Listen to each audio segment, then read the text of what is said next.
জয় শিবশম্ভু, জয় মাতা পার্বতী। 2026 সালে নীল ষষ্ঠী বা নীল পূজা কত তারিখে পড়েছে? নীল পূজা করতে গেলে কি কি উপকরণ সামগ্রী প্রয়োজন হয়? নীলের বাতি দেওয়ার শুভ সময় কখন থাকবে? কে কে এই ব্রত পালন করতে পারবেন? ব্রতের ফল, ব্রত কথা বিস্তারিত এই পর্বে আপনারা দেখবেন। আশা রাখি সকলে মহাদেব ও মাতা পার্বতীর আশীর্বাদে ভালো আছেন। দর্শক বন্ধুরা, সিংহরায় ডোরবেলের নতুন আরও একটি সনাতনী বার্তার পর্বে আপনাদের স্বাগত জানিয়ে আমরা সরাসরি মূল আলোচনায় প্রবেশ করছি। নীল ষষ্ঠী বা নীল পুজো, যা ঠিক চৈত্র সংক্রান্তির আগের দিন পালন করা হয়। জানলে অবাক হবেন, এই একটিমাত্র ষষ্ঠী, নীল ষষ্ঠী, যার সাথে কিন্তু ষষ্ঠী তিথির কোনো সম্পর্ক নেই।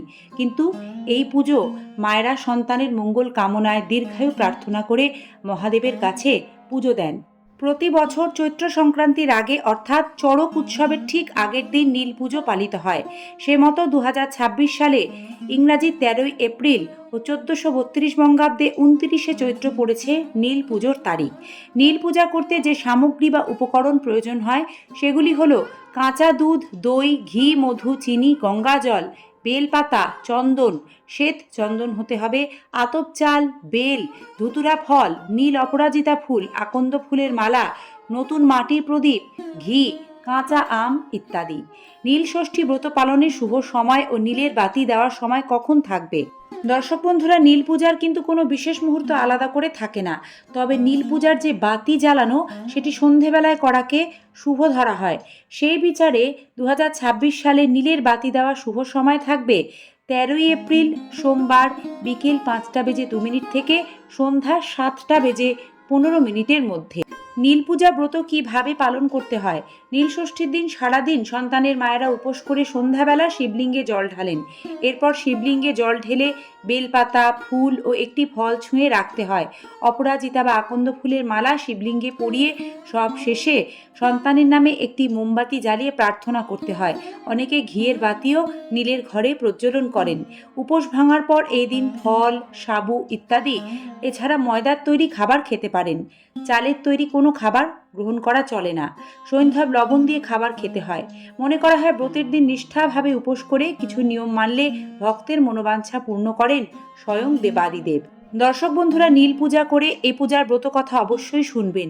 এর সঙ্গে জড়িয়ে থাকা লোককথা এইরূপ: দেবাদিদেব শিবের অপর নাম নীলকণ্ঠ বা নীল।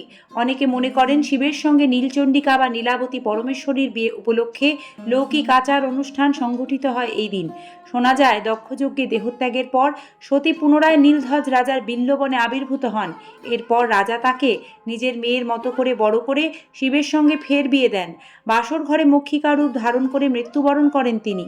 তা দেখে শোকে রাজা রানীও প্রাণ বিসর্জন দেন। তাই অনেকেই মনে করেন শিব ও নীলাবতীর বিবাহের স্মারক হল নীল পূজা। নীল ষষ্ঠীর সঙ্গে জড়িয়ে রয়েছে এই পৌরাণিক কাহিনী। পুরাকালে এক বামুন আর বামনী ছিল, যারা অতি ভক্তি ভরে নানা ব্রত পালন করলেও তাদের সন্তান বেশি দিন বাঁচত না। এরকমভাবে দিন কাটানোর সময় একদিন কাশীর গঙ্গার ঘাটের ওপর বসে দুঃখে দুজনে কাঁদছিলেন। এই দেখে মা ষষ্ঠী বুড়ি বামনির বেশ ধরে এসে তাদের জিজ্ঞাসা করেন, তোরা কাঁদছিস কেন? বামনি তার দুঃখের কথা জানালে মা ষষ্ঠী প্রশ্ন করেন, তোরা কি নীল ষষ্ঠী করেছিস? বামনি উত্তর দেয়, সে কি মা? বামনি আরও বলে, কই, এ ব্রত তো আমরা জানি না। তখন মা ষষ্ঠী তাদের বলেন, সমস্ত চৈত্র মাস সন্ন্যাস করে শিব পুজো করবে। তারপর সংক্রান্তির ঠিক আগের দিন সমস্ত দিন উপোস করে সন্ধে নাগাদ নীলাবতীর পুজো করে নীলকণ্ঠ শিবের ঘরে বাতি জ্বেলে দিয়ে মা ষষ্ঠীকে প্রণাম করে তবে গিয়ে জল খাবে। ওই দিনকে ষষ্ঠীর দিন বলে। যারা নীল ষষ্ঠী করে তাদের ছেলে মেয়ে কখনো অল্প বয়সে মরে না, তারা দীর্ঘায়ু হয়। এ কথা বলেই বামনি বেশে মা ষষ্ঠী অদৃশ্য হয়ে যান। এরপর বামুন ও বামনি ভক্তি ভরে মা ষষ্ঠীর আদেশ মতো নীল ষষ্ঠীর পুজো করেন, ব্রত পালন করেন। এরপর থেকে তাদের ছেলেমেয়ের কোনো অঘটন ঘটেনি। তারা সুস্থভাবে বেঁচে থাকে মহাদেব ও মাতা পার্বতীর কৃপায়। এভাবেই শুরু হয় নীল ষষ্ঠীর পুজো। এ পুজো ভক্তি ভরে পালন করলে মহাদেবের কৃপায় সন্তান দীর্ঘায়ু হয়, সন্তানের মঙ্গল হয়। আশা রাখি পর্বটি আপনাদের কাছে খুব সহজ ও সংক্ষেপে উপস্থাপন করতে পেরেছি। এরপরেও কারো কিছু জানার ইচ্ছে হলে কমেন্ট বক্সে আপনাদের মূল্যবান মতামত ও প্রশ্ন রাখবেন, আমরা সচেষ্ট থাকব উত্তর দিতে। আজ তাহলে অনুমতি দিন।